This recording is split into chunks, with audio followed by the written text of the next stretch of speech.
Hello, everyone. Today is the Impact Live Show. We are on right now on the Impact Live Show today, 18th day of August 2020. It's my pleasure. My name is Isioma Success Olubenga, and it's my pleasure to bring you the show today again. We have an amazing person joining us today on the show.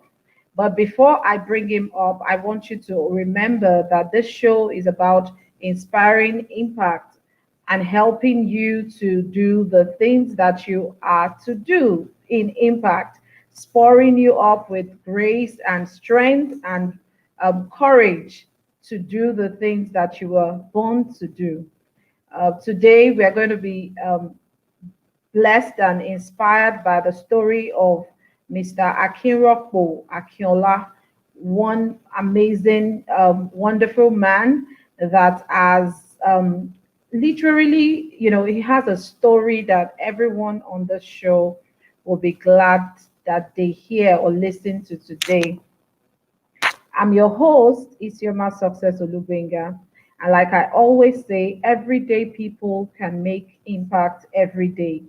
We inspire you to leave your impact. We inspire you to be the best that you can be in whatever you're doing, being intentional to make it impactful and live an impactful life. I am also an impact life coach, and I always say to you, if you for any reason want someone to hold your hand through this journey, you could call, DM, send a message to me, and we can figure out how to help you to move from point A to point B on your impact journey.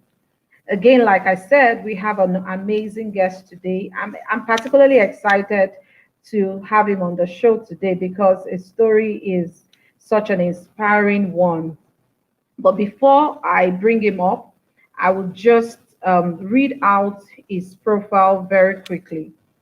Um, like I said, his name is Mr. Akinropo Akinola, and he is a passionate catalyst for change who has the mandate to increase the quality of parenting and the methodology of nurturing African children, as well as families into greatness while maximizing their full potentials. He is an accounting graduate from the Federal Polytechnic Ilaro, Ogun State, Nigeria.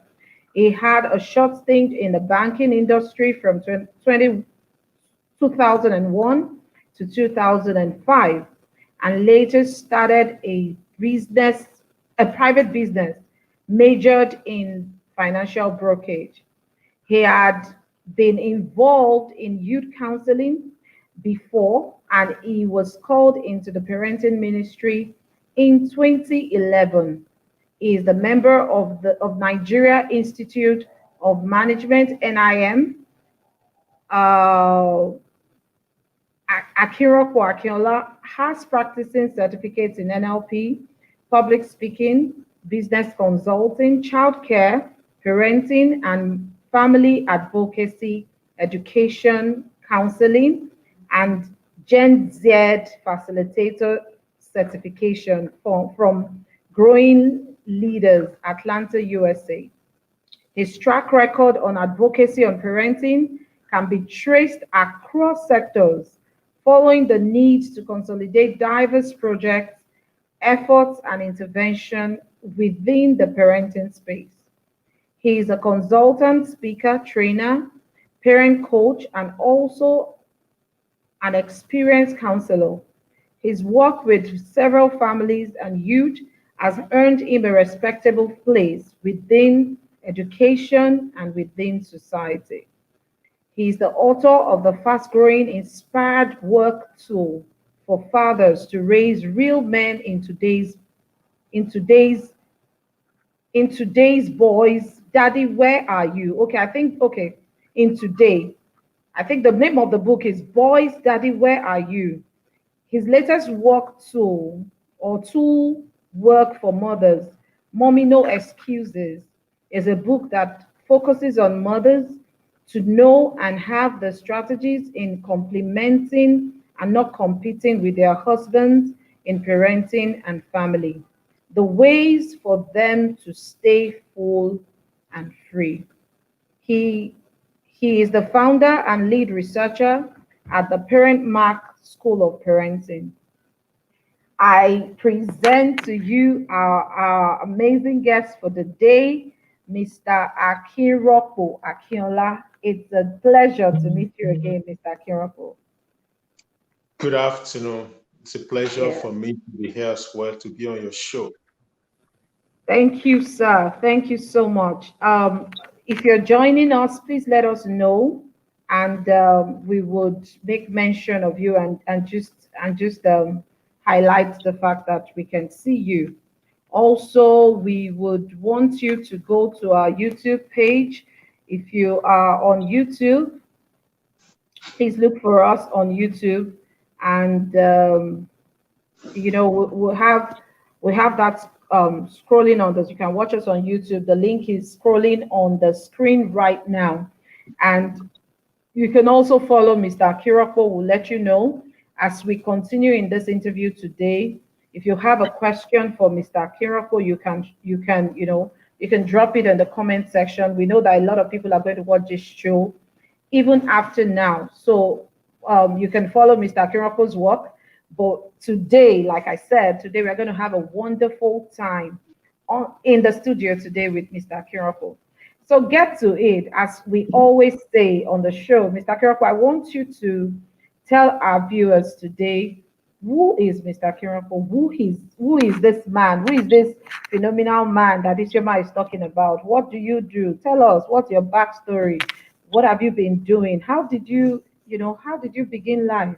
Can you share that with our viewers, please? Okay. Thank you, Madam Isioma Success Olubenga. So once again, it's a pleasure to be here. And at the same time, I really want to appreciate those people that have created their time, energy, and resources to be on this show today. We thank you. That shows that we value knowledge and we value impact. Our impact in other people's life, because it has been proven right time without So number. get to it, as we always say on the show. Mr. Akinropo, I want you to forgive me. Okay. Please continue, sorry. Okay. So we appreciate you that you have come on this show. It shows how we've all valued knowledge and value the life of impact in the life of others. So it's a pleasure for me to be here today. So my name is Akinropo Akinola. I help parents and every other adult around the child to increase the quality of parenting, at the same time the methodology of nurturing and raising African children as well as families into greatness while maximizing their full potential.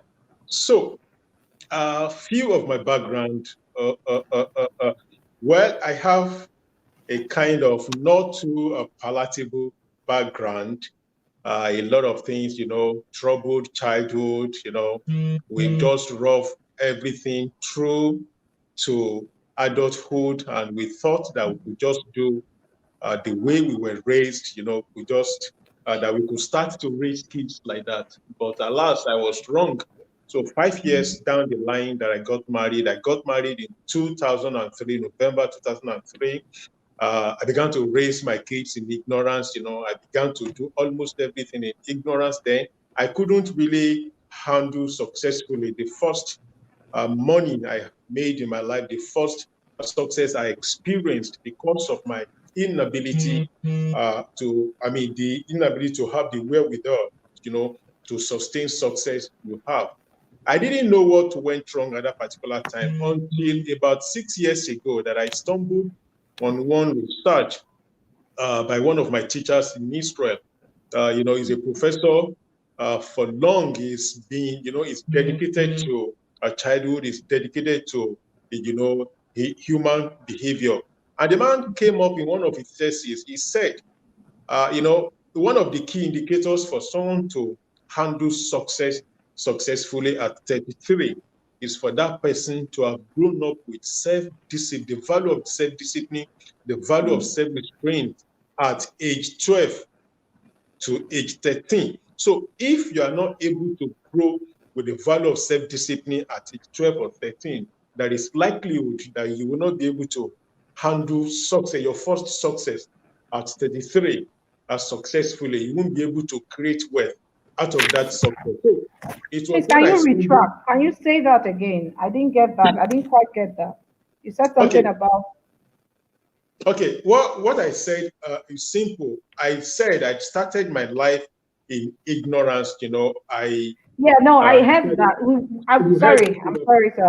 I Okay, want you to talk about, you talked about someone saying that if you don't do something at the age of 13, that was what okay, I missed. okay. Okay, so when I tried to figure out why I lost why I couldn't retain my first success at 33 some years back, and after I didn't know what went wrong until about 5, 6 years ago that I stumbled on a research by a Jewish professor, one of my distant learning teachers. So, and I stumbled on this, and one of the theses, this man said, the major problem why some people are not able to handle success at 33 is because they did not grow up with the value of self-discipline, with the value of self-restraint at age 13. So the man said, if you are not able, if a boy or a girl is not able to grow with the value, or the parents are not able to raise those Absolutely. kids in the value of self-restraint and self-discipline, even at tender age of age 13, that is going to be difficult for those people when they it's going to be difficult for them to handle success at 33. So when I stumbled on that research, I now concluded no wonder I was not able to handle the success I had, at age 33, 34, 35. So that was the challenge. So from there, and I began to, from there, I went into banking, everything just went on like that. So 2005, I left banking because of the merger stuff. And, at that particular time, many people had to go. So I started my private company then, financial brokerage. I was doing it even up till now. I still do it. But along the line in 2007, in my local church, my pastor then had been talking about, he would call me behind, after the service, that you need to really take some things to be doing in the teenage church. I mean, you can't just be sitting, upstairs, with the adults. What are you really doing there? You are not the one preaching. So you can't just be staying aloof in the church. You need to really be impacting the lives of those kids, of the teenagers. I said, no, no, no, just leave me. It's better, like we always say in our local parlance, Shadur and Shani, there is no fight in church. Just go to church, pick the prayer and say, may pick your Bible and go. But one day, one of the services, he wanted to teach. So before he started preaching, he just said, let somebody shout hallelujah. And the next thing he just announced to me that, may I, implore the old church to give a rousing welcome as I announce a new teacher, in the person of so. Please take your Bible, take your jota, go gently to teenage department downstairs. I was really, I felt sorry for myself that what is this now? I had Wow. to obey because it was announced, in the public, in full public glare. So I picked my Bible and I went there. So from there, we began to run training. They sent me to all those things, go to this uh, uh, particular center of the church, go and learn how to connect with teenagers there. So, and at the same time, I discovered that as I was doing this, these teenagers, they always confide in me. Even at times when pastors or even some people from other province, when they came, to talk to them, until I was there and until I spoke, those teenagers couldn't really listen. Even when I left my local church then for another church, the same thing I was doing until 2011, I subjected myself. I began to pray. I was doing my business, doing pretty well, but not at the level of how I would have wanted it. Because those of my friends that were doing it then, they had grown up, doing something else, even apart from what we were doing. They've gathered money, to secure license, to do some stuff, the microfinance bank license. They had it. Me, I didn't have it. So within me, I am not really where God really wanted me to be. So I began to pray. How will I really impact life of others? How? Because I've Okay. heard people. Sorry, sir. Your your story is so it's all going in it's going in a rush. So I want you to take it gently, because I don't want people to lose the essence, and I just want to retract a few things that I heard you say, which is one of the essence of our show. You mentioned that in your journey, one of the things you mentioned was that you you were just in church doing your thing. You were just there to just go to church, come back, and there was a need. It wasn't like it wasn't like you wanted to. There was a need in church. I'm sure your pastor recognized that there was a need, and this man, this Mr. This man seemed like he could actually meet the need. Perhaps he saw something. I don't know if he ever discussed that with you. Maybe he saw something. Maybe it was spiritually told him. Whatever it is, but that got you into a phase of your life that Exactly. you did not shy away from a responsibility. And I like to tell people that sometimes the key to this thing is in taking responsibility where there is a need. It might not necessarily even start with a passion, because yours did not even start with a passion, quote and unquote. It started with a need that was there, and they were looking for someone that was able to just do something. And you found yourself just doing something, just taking up a responsibility. I want us to note that, viewers, that many times impact is not all is about taking responsibility. Sometimes in this country, even in our nation, there are lots of things that are going wrong, and people are waiting for other people to take responsibility. And the question is, what if you do it? Why don't you do it? Can you do it? Can you get other people to do it? What do you have? You may not even have all that it takes to do it, but can you even take the first step? And that brings us back to the next thing that you're about to talk about, which was how you began to probably get, because one thing is for you to, okay, and I need you to say that the part of it where you got convinced, because there was a part where you were just given a task to do. Then there was another part where you truly got convinced by God that this was what He wanted you to do. So I want us Exactly. to progress from the first part of taking responsibility casually, mundane, just something to do. Then the place where God began to speak to you about the same thing. And then we move to the place where you practically, because I've had to have conversations with you, and I know that you practically began to take steps into those things that you believe that God wanted you to do. So it's not even about just knowing. It's not about taking responsibility. It's not even about having or hearing a voice from God saying, "My daughter or my son, this is what I want you to do." It's about other things. So I want you to just progressively talk to us about it. Yeah. So the next Okay. phase, sir. Okay, yeah. First of all, at a point in time, some people could be clairvoyant enough, knowing stuff, knowing what God really designed for them in life. They could, but at times, some of us may need to be Yeah. forced to do it.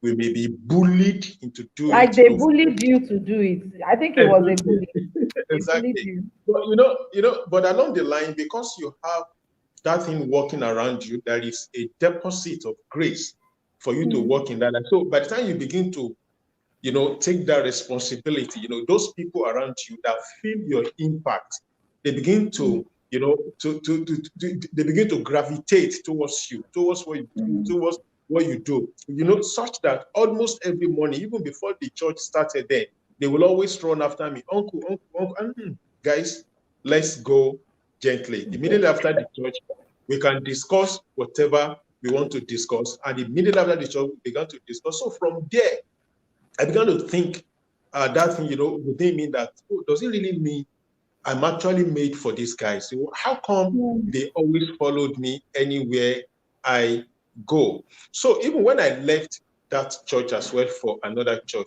and I was posted again to teenage department, it was, broken into different classes. I still discovered that my unit I was handling then, and it gave back to almost about 6 different units. Almost every Sunday, when the coordinator saw that the people in my class were becoming, larger, the man would still come and take few away from them. You go to another place. Nevertheless, those guys kept increasing. Do you understand? So from there, I think there is something around it. So that now led me to begin to question, query, and begin to pray about it, that I really need to know what I'm really made for. I mean, it doesn't have to be this money, finance. What is it that I'm designed for? Then that revelation came, in parenting ministry. I just saw that parenting, a lot of other ministry, kept going until that one came finally, parenting ministry. It came, the revelation came twice. Immediately, I just woke up like this. Then I saddled my horse, told my wife, my kids, that this is what we're going to be doing, and that we've seen the purpose, we've caught the vision, and we moved in. And the first thing I did, I didn't just hit the road immediately to begin to say, now this is what I do. No, because I knew that I needed to be really tutored. Because if you go into the market with just ordinary passion, if you hit the road with the passion, it's not enough. One could be burnt by the fire of the passion, because that is raw passion. The passion needs to be trained. The passion needs to be trained and tamed. So the fire of the passion needs to go through processes so that you know how to dissipate the energy effectively with a view to impacting the life of people, because it is not about you, it's about the people that you are being sent to. So from there, I registered myself into many schools, life coaching, a lot of things, because I took critical steps of I screened my life, and I discovered many things that I lacked, a lot of things I was raised with, some toxic parenting tips I was raised with. I needed to detoxify myself away from all those things. Then my life as well, I was raised, as a boy, many things that I lacked, excuse me, many things that I lacked as a boy growing up, a lot of things that I took into marriage, a lot of things that I took into business, a lot of things that I took even into my life, everything, I discovered that they were not supposed to be. I could not possibly take all those things into the people I really want to teach. Otherwise, it's just going to be same story, same old thing, So I subjected myself to training, and I have a lot of powerful guys that are still training me, a lot of them that I ran through their school, and at the same time, a foreign certification inclusive as well. So, from there, that is let me now start this now. How do I really tell people, how can we really live a life of impact with others? Do you understand? I've heard Pastor Sam say something about, he said you will have still be successful even as a civil engineer, but it will not be living a life of significance. It will not be living a life of impact on others. Perhaps it could still be a billionaire, doing stuff for his family, doing stuff for people. But the people he will be impacting are not going to be as much as the people is impacting millions of people all over the world. So it is a great thing for us to find a pact to impact people's life. Otherwise, we will just come to this world and we just live like that. In your introduction, you spoke about many loopholes. You spoke about many challenges, and that are crying for responsibilities from people. That's right. So that is what I believe we can do. Olakunle Soyen will always say something, that the life is too large. The responsibility in this life is too large, than your own personal life. your own personal pursuit. Your personal pursuit is so small to what is needed in the world. So what is needed in the world, it's a life of impact. How are we going to step into those life of impact? It is what people should actually go for. That's why I like what you are doing, man, because your own area is a life of impact. A lot of people are out there, they have the money, they have everything going on with them for them, but they are still missing the link on how to live a life of impact. Until I caught that vision, living a life of impact, I wasn't really happy with myself. And at the same time, I want people to know living a life of impact, or rather, I guess, living a life of impact for people to follow may not actually be all that, will not be all that rosy. There are some challenges that will always come along the line. But when the focus is there, what is the focus? The focus of what you know you want to do in life. A lot of, rough roads, steps, a lot of things will come along the line for you to see. But the purpose for you to go, but the reason, what keeps you going on is what you believe yourself. Like I tweeted some times ago, and I still posted something like that ago. Maybe like 2 days ago. And that motivation will set you on, but discipline and persistence will keep you on the journey. Just like passion will set you on, but discipline and persistence will keep you going. So that is what I want people to do. It is not that, oh, I want to live a life of impact because I want to make money out of it. Fine, money will come. Like Barrister Akinola would always say, when you commercialize the impact the impact you are giving people, money will come. But when you merchandise it, that is where the problem is. That's right. So we don't need to merchandise the life of impact. But we can commercialize it. So maybe for now. You have said so much. You have said so much in one piece. And I personally, I'm being inspired too, because sometimes I think I remember very many years ago, or some years ago, and I remember that when I have some conversations with some of my colleagues and some people around me, they kind of think I'm weird, like, girl, wake up, smell the coffee. Things are not always like this. And I'm like, I think that you and we can do something, and even at this time, it wasn't like I even had everything or knew anything or knew even how. So even if they told me, okay, so how do we do it? I will now begin to think. But at the time I'm saying it, I just feel like everyone, sitting down and telling me this one is not good or that one is, I think I have zero tolerance for people that complain about the things that are going on. I'm saying, let's even fix it. What are you even doing? You as a person, what are you doing in your little corner? So I think this is even just a movement for people to start fixing the problems. We are the ones that will fix Africa's problems. Africa is not going to be fixed by anybody else. We have to fix Africa by ourselves and by the things that we do, by our choices every day. You made a choice. And I like the fact that in your conversation you talked about looking at yourself and asking yourself, what tools do I have to do this work? And you recognize that if you were going to use your natural tools, the tools that you have been used to, the tools that you have been brought up with, it will not get you to it will not get you to the results that you seek.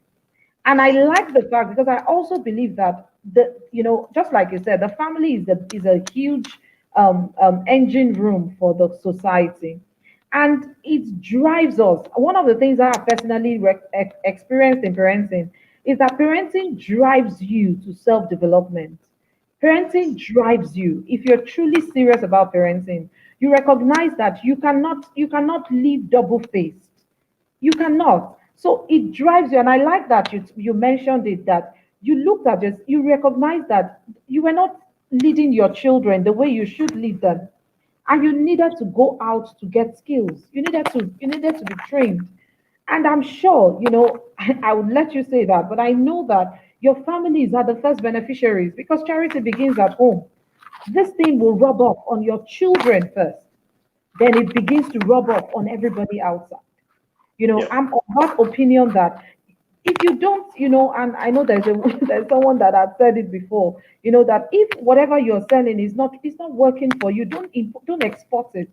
You need to use it for yourself. You need to be that person. And I also mentioned that we impact. I believe that impact is not about doing. I know that there is an element of doing in impact, but impact is an encounter that changes you first. It changes you first. It changes your perception. It changes your mind. It changes the way you think. It changes something about the way you have been configured before now. And when you encounter that, when you experience that, that can now be transmitted to other people because it's something that flows. It's first within, then outward. And I like that your story shows that because something in you began to cry and like, okay, so this is there. How do I use this?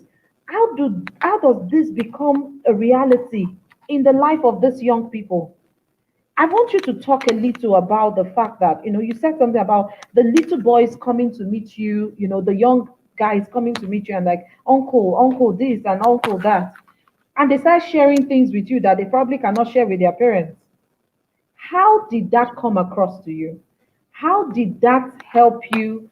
Because you started with young people. How did that call link you with parents?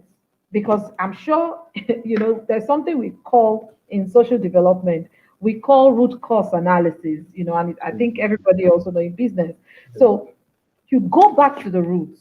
So there is a problem, and I'm sure that it is in dealing with the roots that you got to reach out to the parents. Can you talk to us about it? Okay, fine. Let me say that uh, what made those teenagers, really what made them to always, what gravitated them to me? Why would they always want to confide in me? There's something I learned sometimes ago. I didn't learn that anyway until I began to research now. And then, I mean, my eyes now opened onto, oh, that was the reason why those ladies, those boys were always opening up to me. First thing that I did, immediately I began to teach them when I was posted in that way, I opened up myself onto them.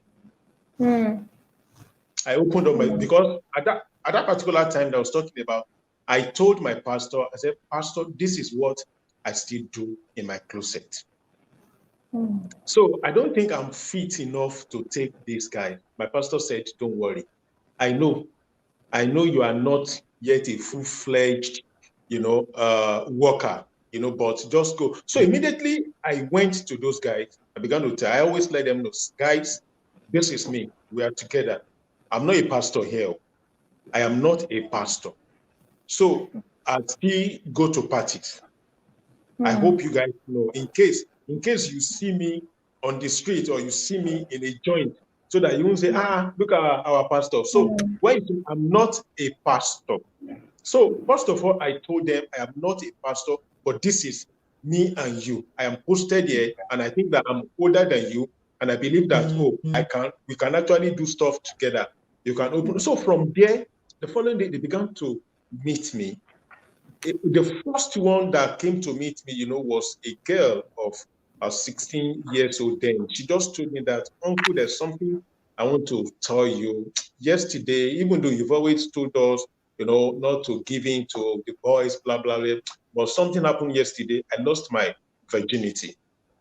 And the girl was crying. I said, okay, well, don't cry.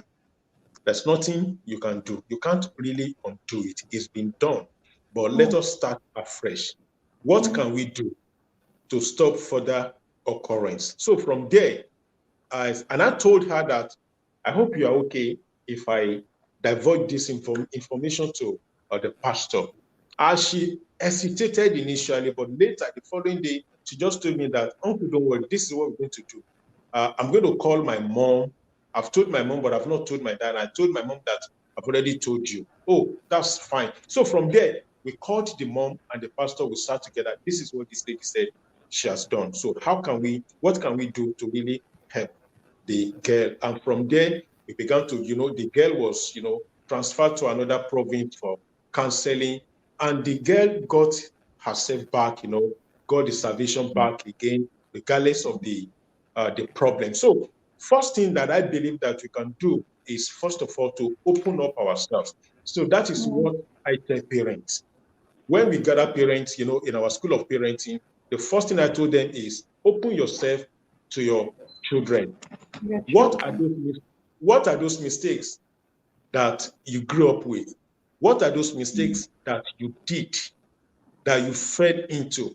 So let us tell them, if we were deflowered at age 12 or 13, 14 or 15, let us tell them. But what we see most of us parents do this day, so many of us parents back in the days, we tell the stories that maybe we're virgin, that we even got into marriage with our virgin, everything intact. We were so holy. We didn't have the liver. We didn't have the courage to always tell them that this is what happened. This is what we went through. So the first step is, let us tell them, let them know, let the kids know that we were not really perfect when we were growing up.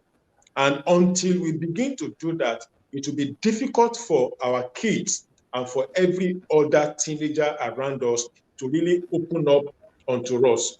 The mistakes they went into, how they were able, to get themselves sunk in those challenges because they didn't see anyone to really confide in.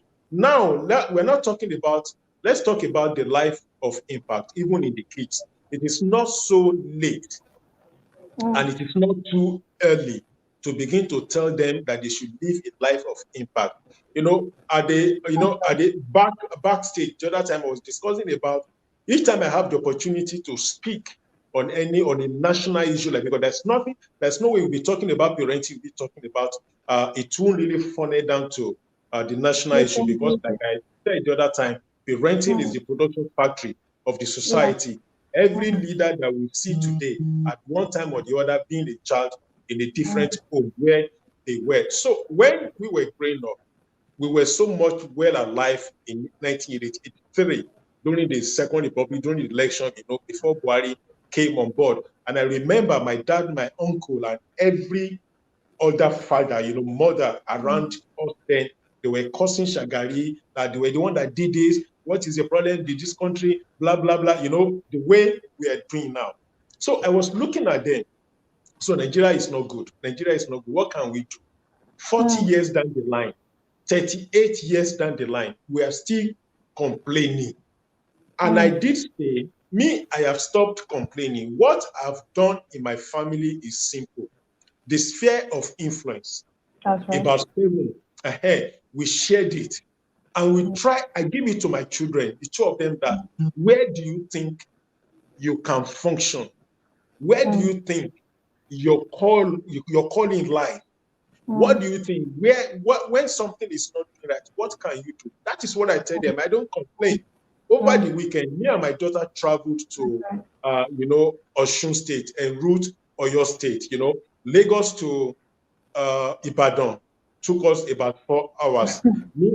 I made sure that I engaged my daughter. We were talking about, I said, if you were made president of Nigeria today, if you were maybe in the nearest future, if you were made minister of water, of works and housing, how do you think you can handle this perennial traffic? Begin to write all those things down. So that is how we can raise them. But see, the way we were raised to have the consciousness of living from hand to mouth. We were raised in the consciousness of, you must go to school, get good grade to make money. And at the same time, perhaps, to elevate the poverty level of the parents. Do you understand? Not many of us were raised to fix the nation Nigeria. So that is where the problem is. So it starts from home. What model is every family running in the home? So if those models are not really working in our family, in our different family, it will never work anytime those children, when they grow up and they become commissioner, they become senator, they become governors, they become president. Do you understand? So it will not work. So I want to charge all parents to begin to raise their mini government That's right. in their homes. That's right. Maybe the dad will be the president, the mom will be the vice president, then the children will be ministers and House of Assembly members or National Assembly members. So from there, run it for like a week, a month, get your report. A lot of things that are not really doing very well in the home. When you are not, when you're supposed to fix the door, it's not fixed. When you're supposed to wash the plate, somebody did not wash. When dad is supposed to do something, he's not doing it. Who is checking the dad? Who is checking the money? Who is checking the kids? On what platform? What are the constitutions? Constitutional requirements that is guiding the responsibilities of the daddy in the house, responsibility of the mothers in the homes. So when we have those small units, that is a cell unit, that is a government on its own. The children we are raising, they are living in the consciousness of the fact that when they grow up of their homes, they are going there to impact the world. They are going there to do stuff for the students, even when they get to school. So children like that, when they get to their school, it's not going to be difficult for them to put structure in their home. It's not going to be difficult for them to put structures in their school. But what do we have? Many of us, we were not raised with that consciousness. But because many of us know one governor, we know one, godfather somewhere, and that one just said, oh, this guy has been so nice to me. Oh yeah, please come and become governor. Oh, come and become senator. And when we now get there, we begin to learn on the job. We begin to learn on the job at age 40, at age 45. And as a result of that, learning on the job will not really save the nation Nigeria now. Learning, imagine somebody starting a business with ₦1 million and you are saying you're learning on the job. Okay, maybe when you lose that money, you won't cry. But somebody starting with $1 million, you don't learn on the job with an initial capital of $1 million. No, you don't learn on the job. It is what you have been equipped with back in the day, back in the years, that are going to come to play in our life. Many of the leaders that we see in Nigeria today were not raised with the consciousness of leadership. They were not raised to be productive. They were not raised to be effective because that wasn't the model that was given, that was handed over to them by their respective homes. No father, no mother gave them the model of leadership.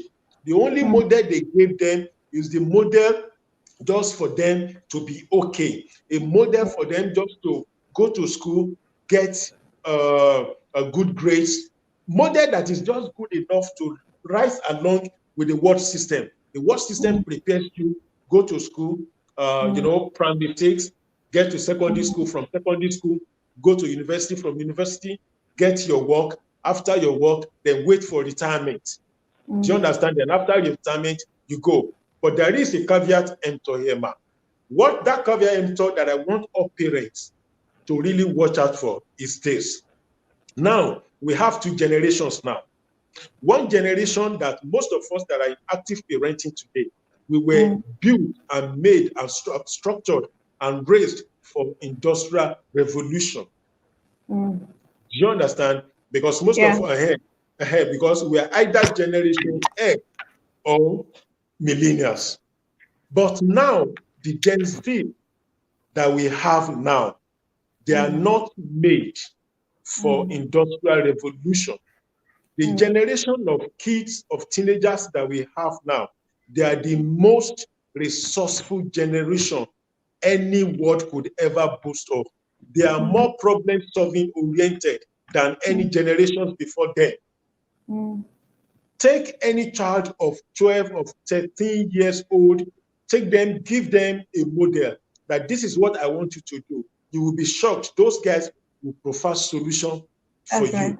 you. That's You will see everything they will do. So that is the reason why we must nurture them in the way they are being made. It is not all about mathematics. It is not all about English. It's not about, those conventional school curriculum that they are being raised with. Release these children. That's why I'm advocating what is known as, that is this model that somebody ran with me sometimes ago. Autonomous learning. Autonomous learning. Me and the guy, we're still developing it. The guy is not here in this, it's not in Africa. It's one of the courses that I did sometimes ago that we spoke on the phone and we started talking about that.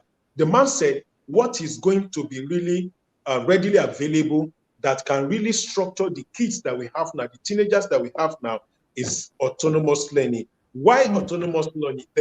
Because the COVID era has disrupted whatever learning, whatever curriculum any school can boast of now. That curriculum has been disrupted. So for you to balance it, that these children that we have will not really lose anything after all, you have to incorporate autonomous learning into their lives. When you incorporate autonomous learning into them, you will see 2 years, 3 years, 5 years after this COVID, there will not be any need for us to be saying it is COVID that disrupted their learning. It is COVID. Because of the COVID, the schools were closed. That was the reason why there were lapses in the life of the graduates that we have now. It's so easy for us to lay blame on any event, but for us to even out, for us to neutralize the effect of the disruption that this COVID era has brought, we must introduce them to autonomous learning, because autonomous learning model would actually afford them the opportunity to be useful internationally, and both internationally and locally. So that is what I want parents to really open their minds onto. This COVID stuff had provided us that opportunity. And guess what? That man at the same time ran, one research with me as well. The man told me that when you look at every generation, there is always a national or worldwide disaster that will always disrupt their thinking until we rise to the occasion. That thinking will permanently disrupted, and they won't be able to achieve anything impactful in their life. So the man cited example of what happened in September 2001, September 11, 2001, when about 5,000 people were, that thing alone, eroded the youth, eroded teenagers into a life of disruption. They don't want to believe anyone again. What came thereafter? What came up thereafter? Violence all over everywhere. Some nations that have not developed violence, that have not known violence before, but because of what they saw, millennials, because of what millennials saw, that, this thing can happen. Somebody can just somebody can just decide that, I want to be a suicide bomber today, and the person goes, and it clicks within a twinkle of an eye. A whole generation, many homes were rendered hopeless at that particular time. So the man now said, let us take a cue from that and see what became of the youth that were closer to that event. But now this one happened worldwide. COVID happened worldwide. So COVID has disrupted the life of most of these.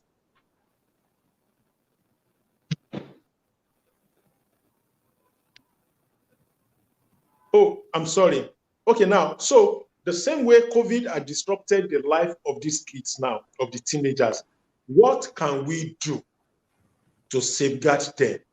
A lot of them had gone into various vices. A lot of them are taken into things they're not supposed to be doing. There was something that came out last week. They said that some student of some secondary school they came up, with a car. They came up with a car. They were even challenging their teachers. That is what COVID did to them. Many, those ones just came up. How about some children that won't really come up? We need to do something. We don't want a situation whereby we'll be talking about it is because of COVID. That is why I am introducing that autonomous learning for us to neutralize the negative effect of COVID era in the life of the children that we are raising now. And that now takes me to the point that every parent must believe every generation is different. So also what is peculiar about them will be different. We can't possibly be raising the Gen Z of today with the mindset of what? The mindset of industrial revolution, whereby you need to study mathematics, you need to study economics, you need to study all those things. And I think, all those things will not really work for these guys. These guys are problem-solving oriented. Give them what will aid them, what will help them to move from point A to point B. And the whole world, the whole nation, Nigeria, the whole continent of Africa will be better for it. The best time for us to do that one is now, to begin to raise our kids in the consciousness of life of impact. Thank you so much, Mr. Akinola. It's been an amazing time just talking with you. You have so much to share with us and so much to learn from you. Because indeed, all that you have talked to us today about is how, as parents, we can begin to really, truly impact our children. Not, to redirect the course of how we have been taught by the things that we will learn and by the things that we are learning, even right now with you, to be able to help our children truly rise up to the occasion. Because, yes, a lot of us, by God's help, we will still do amazing things that we have desired to do, but a lot more will be that we need to pass on, even at the end of our own lives, the baton of this leadership and impact to our children. Because 20, 30 years from now, the people that will be at the hem of things will be the children. And if we don't have correct tools to lead them, then we probably would also lose that generation to the rot that we see even in our own generation. But God forbid. So I'm so grateful that you're coming today, and I'm sure that our viewers have learned a lot. I've learned so much just listening to you. Your passion, your commitment to this.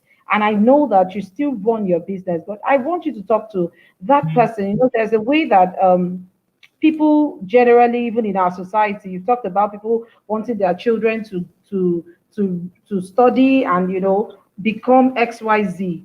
Can you speak to that man or that woman that wants to commit to raise their children, that is probably going to want to take something that will not take too much of his time, so he can have time to raise his children the way he desires? Can you speak to that woman that is a quote and unquote called a housewife, that is committed to raising her children and making our children being impactful with our children, just raising our children to be responsible leaders? I want you to speak to those people, because I know that the society doesn't spare them. Sometimes they make them feel like the work that they are doing is insignificant or is less valuable to the man or the woman that is working in the bank. Please speak to those set of people before we close. Okay, now I just want to admonish all parents that it could be a bigger task in a way, because I'm not going to say getting our kids to live a life of impact along the line of the purpose of God for their life, for them to impact the humanity they've been called to serve. It's not going to be easy in any way, but with some steps that we need to take, I think it's going to be easy like that. Sometimes ago, maybe like sometimes last month, I did a kind of a video challenge, 30-day video challenge And one of the areas that I spoke about there is for kids, for parents to understand, the makeup of their kids. So that is one of those things we need to do. We must be able to have the right key to unlock the code of their makeup.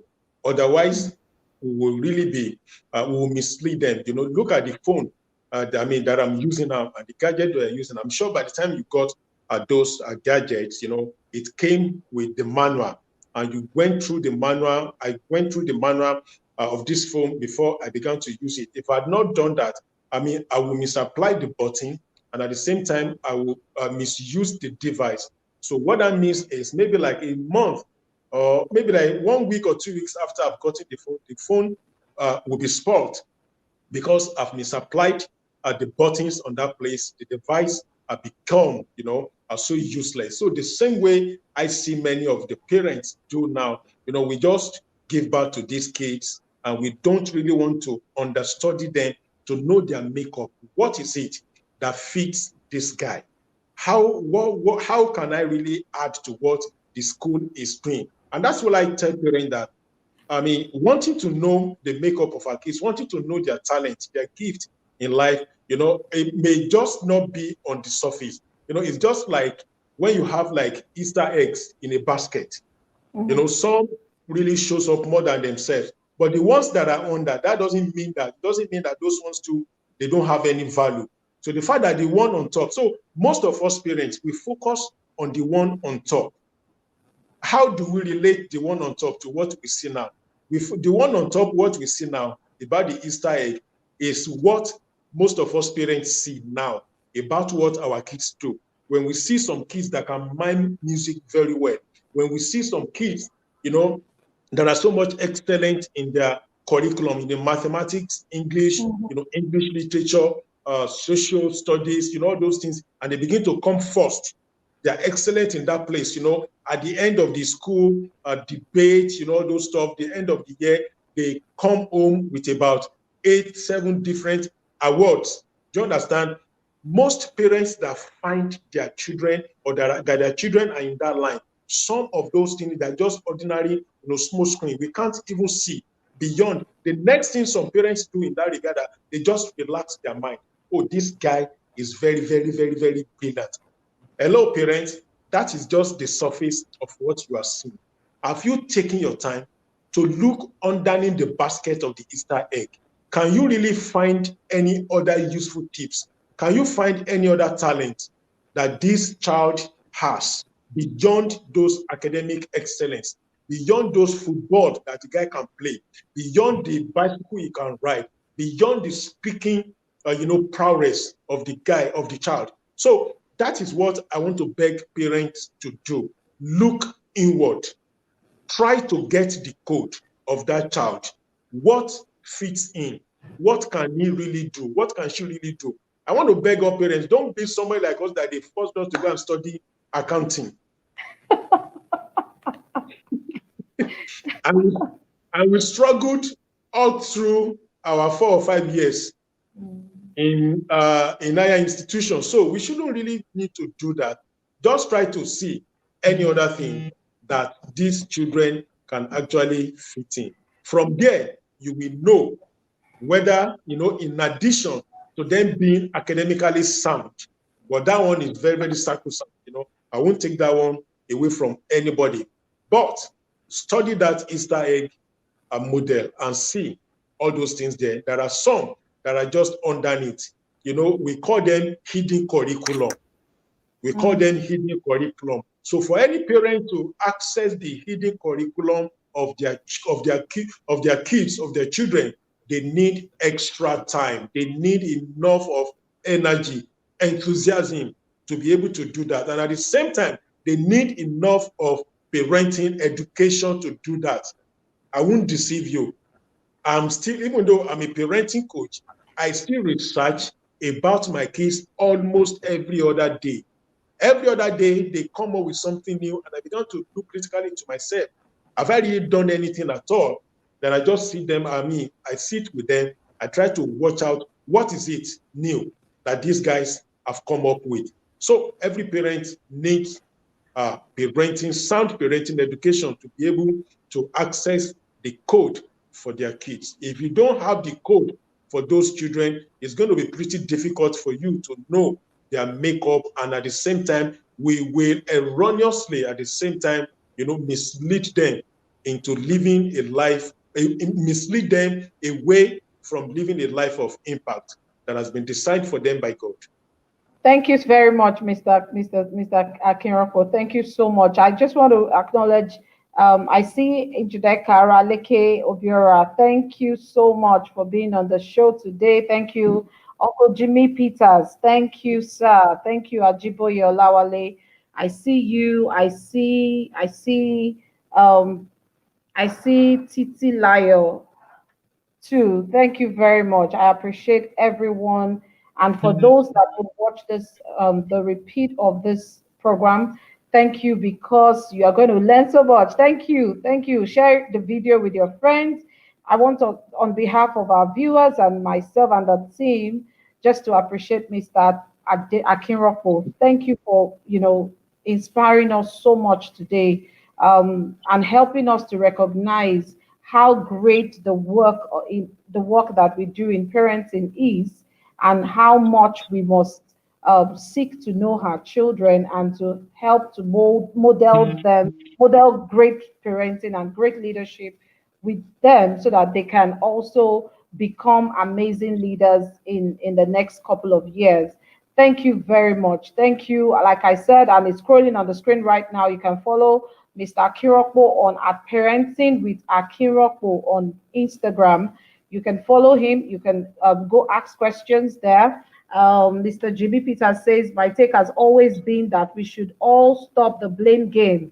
The foundation of us in our society is faulty. Yes, the foundation is faulty. And that's why we are talking about parenting today, that we all must go back home and build our homes, build our children. Start even with making sure that our homes are mini Nigerian government, mini governments that we and our children, take responsibility over. I see here, Ajiboye says all parents to begin to form mini government. Yes, that's just re-emphasizing what you said. Jimmy Peters says the youth that complained 30, 40 years ago are the one in government today. What are they doing differently? Very correct. What are we doing differently? What are people doing differently? Everybody also, people heard, most of the people in government heard about the rot in government before they got in here. So we need to be a bit more intentional, which is what Mr. Rocco just talked to us about today.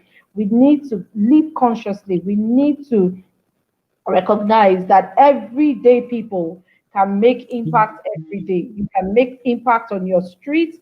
You can make impact in your office. You can make impact. Do something. Talk to someone.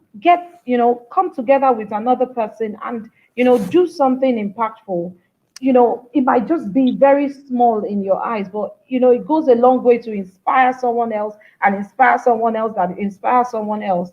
And I'm sure that Mr. Akinropo's children are inspired by his life. It's not about what he's saying now, it's more about what they see their father do. And we also need to leave those kind of legacies for our children so that they can actually follow in our stead. So the question would be, or the big question to many of our viewers today is that if your children were to do exactly the things that you were doing, what would it be?